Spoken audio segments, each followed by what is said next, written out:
By April 1915, the Great War had been raging for over 8 months, becoming the deadliest conflict in history. The German army had swiftly conquered northern France, pushing the French forces to the brink of collapse. The situation was critical. On a battlefield after a recent engagement, German soldiers moved among the fallen, executing any survivors.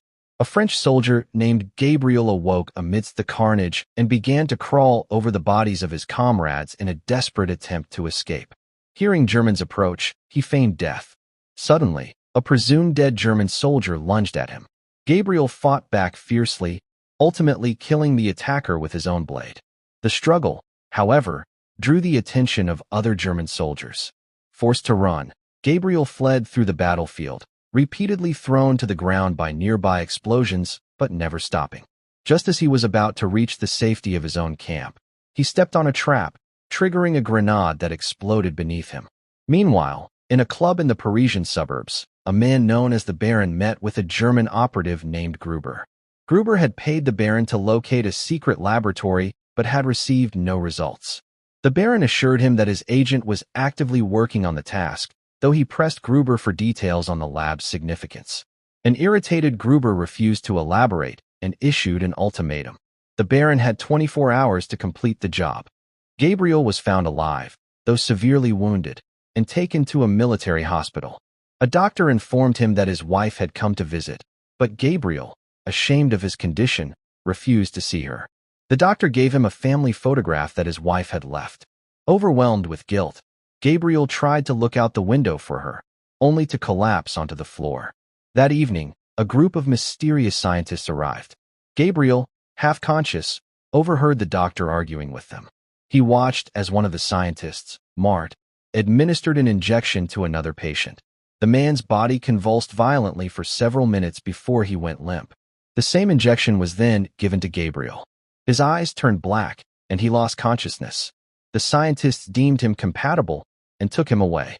Gabriel and another patient were transported to a clandestine facility within the Great Mills of Paris. The scientists assured Gabriel they could heal him and would inform his wife of his whereabouts. Back at the club, a performance was underway. The crowd watched as a deputy opened a box to find a gun inside. He refused to touch it, so the hypnotist, Giselle, began to speak directly into his mind, forcing his compliance. She asked if he would die for love and mentally compelled him to press the gun to his own head. After a countdown, she forced him to pull the trigger, but the gun did not fire. Giselle then kissed him, producing the bullet from her own mouth to the crowd's amazement. After the show, the Baron approached Giselle, tasking her with extracting information from a lab technician. Reluctant, Giselle only agreed after the Baron returned a personal item he held from her. In the laboratory, Gabriel was awakened in the night by a scream. Using surgical tools, he picked his cell's lock and ventured out, carefully navigating the corridors to avoid detection. Hearing guards, he slipped into a random room and discovered the corpse of the other patient. The man's face was bloody, and his veins were black. Gabriel collapsed from the shock, and the scientists quickly found him. The following morning, Giselle used her powers, which turned her eyes black, to mentally control the lab technician. She forced him to walk through the facility, memorizing a map of the building and copying information from documents. When she tried to access a restricted area through him, a coworker blocked his path. Giselle made the technician apologize before severing the mental connection. The Baron relayed the information she obtained to Gruber. When Gabriel awoke again, he was visited by Colonel Moreau, the lab's director. Moreau explained that the other patient had not survived their experimental treatment. He revealed that the lab was developing a serum with unique properties that could fully heal Gabriel, but it came with a grave risk. If he chose the procedure and it succeeded, his body would be enhanced, and he would join an elite unit known as the Sentinels. If he refused, he could return home with a severely deformed face. Gabriel agreed to the procedure. He was strapped to a table, and the serum was injected into his body. His veins turned black, and he was seized by violent convulsions. The scientists, losing hope, prepared to euthanize him. Just then, the seizures stopped, and his heart appeared to fail. At that moment, a German squad led by Gruber stormed the laboratory, killing scientists with guns and flamethrowers. Moreau ordered his staff to secure all documents related to the serum and evacuate, retrieving a book labeled Project Atlas from a safe. As chaos erupted, Mart hid beneath Gabriel's table. A German soldier entered, stabbing Gabriel's body to ensure he was dead. Suddenly, Gabriel awoke, his eyes completely black. He seized the soldier by the throat and strangled him. When more soldiers arrived, Gabriel had vanished from the table. He appeared behind them, effortlessly overpowering them with enhanced strength and reflexes, even shattering stone columns. After neutralizing the threat, he nearly attacked Mart, but regained his senses just in time. Hours later, with the Germans gone, Moreau surveyed the destroyed project. Though Gabriel was now unconscious but stable, Moreau sent a messenger to inform Gabriel's wife, Irene, that he had died. In a dream, Gabriel saw a mysterious German soldier who turned and asked, "Who are you?" He awoke, his eyes black once more. In a German fort, that same soldier was informed of the mission's outcome. Upon hearing that a new sentinel had been created, he remarked that he had already sensed his presence. Sometime later, Moreau met with a military general who confirmed a mole had compromised the project. Intercepted German messages had identified Gruber, and the sentinels were tasked with finding him. Mart, meanwhile, checked Gabriel's injuries and noted his remarkably rapid healing. Gabriel claimed to feel no pain and had little memory of his violent episode, for which he apologized. Mart assured him memory loss was a common side effect and took a blood sample. Noticing his tattoos, she deduced he had spent time in prison. Once healed, Moreau informed Gabriel he would be transferred to the Sentinels' camp. Gabriel demanded to see his family first, but Moreau explained they had been told he was dead. The Sentinel project was a state secret, and revealing the truth would brand him a deserter and potentially endanger his family. Gabriel was furious but acquiesced. In the lab, Mart discovered that Gabriel's cells were absorbing the serum, whereas a normal body should expel it periodically. She alerted Moreau, warning that Gabriel was not yet fit for missions. Simultaneously, Captain Bonifond arrived to investigate the mole, interrogating staff about the Atlas project. In the city, Giselle met with her secret boyfriend, Louis. He urged them to flee the city together, but Giselle feared the Baron's retribution. A neighbor overheard their conversation and reported it.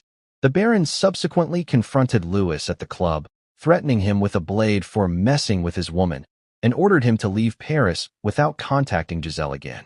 The Baron later provided Gruber with a French ambulance and forged papers to bypass military checkpoints. Meanwhile, Irene, frustrated by the army's refusal to let her see her husband's body or answer her calls, used her position as a journalist to forge a pass to the military hospital. Her boss discovered the forgery but was convinced by her determination to pursue dangerous stories. At the Sentinel base, Gabriel met his new teammates, including the skeptical Sergeant Bazak, who warned him about the serum's dangers. In private, Bazak struggled with debilitating pain in his hands. Gabriel was issued specialized armor, including a helmet with a chamber for inhaling serum during combat. The team was dispatched to capture Gruber alive at a private airport. They successfully ambushed his Zeppelin, and Gabriel subdued Gruber, though the serum-fueled aggression nearly caused him to kill the operative before his teammates intervened. During the return journey, Gabriel began hearing a whispering voice and having visions of the mysterious German soldier, who told him, "I've been waiting for someone like you." Mart later visited the base for medical checks. Bazak's results were poor, but he insisted he was fine. Gabriel confessed to his visions and auditory hallucinations. Mart, having researched his past, informed him his father was dead, news Gabriel welcomed, revealing he had witnessed his father murder his mother as a child. Mart theorized his suppressed rage was exacerbating the serum's side effects. When she reported the visions to Moreau, he dismissed her concerns too quickly, though she recalled deceased scientists mentioning the phenomenon. Moreau's interrogation of Gruber yielded nothing until his aide began torturing him, prompting Gruber to cryptically say, "Check the front lines." Captain Bonifond then arrived, asserting jurisdiction and taking Gruber into custody. Giselle confronted the Baron about Louis's disappearance. The Baron claimed Louis had left for a better job, a lie that enraged Giselle. Her anger manifested psychically, causing lights to flicker and a glass to shatter as her eyes turned black. She accused the Baron of controlling her life and stormed out. During a team party, Gabriel was again plagued by dizziness and violent visions of the German super soldier. He gripped a sink so hard it cracked. Learning that other Sentinels smoked leftover serum to cope, Gabriel attempted to steal a motorcycle to visit his family, but was stopped by his comrades. As Bonafont prepared to interrogate Gruber with a torture device, the Baron learned of his capture and rushed to Giselle, demanding she silence Gruber. Under interrogation, Gruber revealed the mole owned a bar on the city's outskirts. Before he could give a name, Giselle, from a distance, used her power to stop his heart. The act left her traumatized, and she nearly killed her maid in a subsequent fit of rage. Acting on Gruber's clue, Moreau sent the Sentinels to the front lines, where they discovered the entire 105th unit slaughtered in grotesque fashion. A lone survivor described being mentally controlled by an impossibly strong enemy in metal armor. A voice in Gabriel's head identified the foe as being from the race of Titans and promised Gabriel would soon join him. Irene, investigating her husband's death, was visited by a nurse who revealed the doctor had lied and mentioned Miro's name. Irene's boss threatened to fire her for forging the pass, but she convinced him her tenacity was an asset. She later met a government contact who provided files on soldiers matching an eyewitness description of a past killer, a case linked to Moreau. The eyewitness identified one soldier from the files, despite his official record stating he died before the incident. The Baron was approached by Diane, Gruber's replacement. Though the Baron claimed to be done working with the Germans, Diane won him over by promising to return Giselle. His new mission was to gather intelligence on a man in a provided portrait.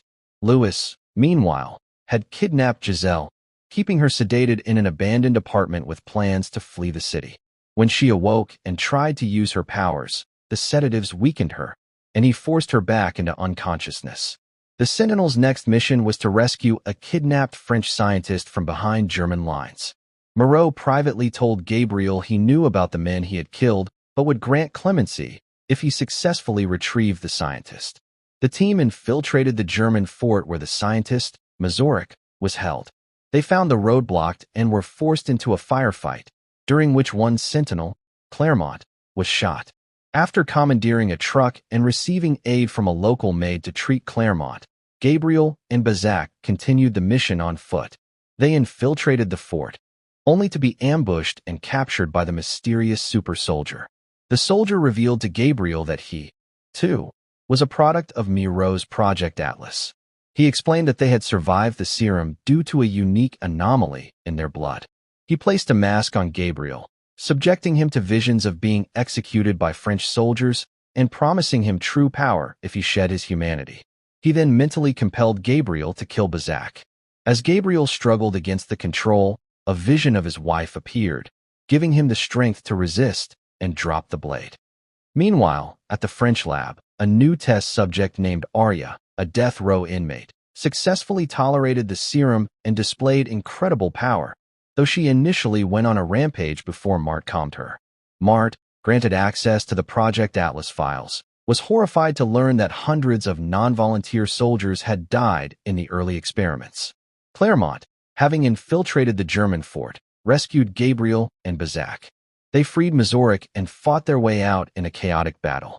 During their escape, Gabriel and Bazak stayed behind to confront the pursuing super soldier. In a brutal fight, the soldier overpowered them and mentally tormented Gabriel with visions of his friends' deaths.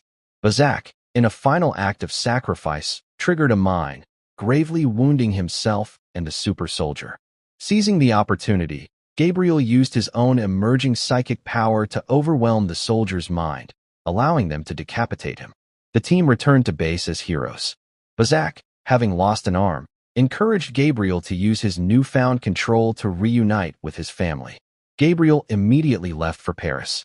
Simultaneously, Mart, disillusioned with Miro's unethical methods, secretly agreed to help Bonafont build a case against him. Gabriel arrived home to a horrific scene. His wife, Irene, lay dead on the floor. Unbeknownst to him, the Baron's men, acting for Diane, had been there before him and had kidnapped his child. Thank you for watching. Turn on notification and also subscribe for more.